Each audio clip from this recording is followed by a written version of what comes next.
bago mo ako tuluyang bitawan at tuluyang iwanan.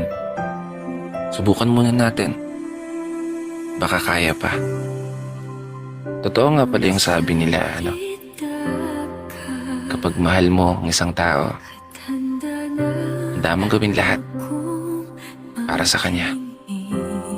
Kahit pa umaabot ka na sa punto na ikaw na lang ang lumalaban ng mag-isa,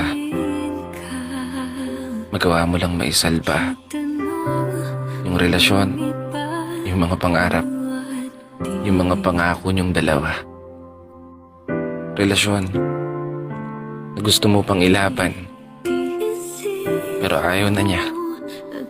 Oo, hindi mo mapipilit ang isang tao na manatili sa tabi mo. Tama nga naman.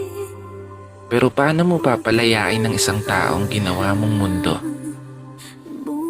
Isang tao na nangako sa'yo.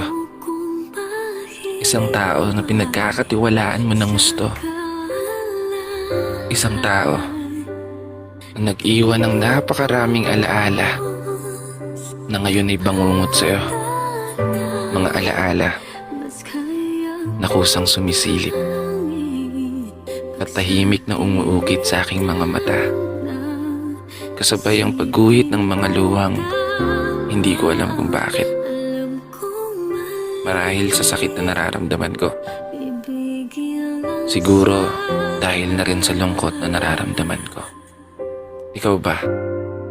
Ano bang nararamdaman mo?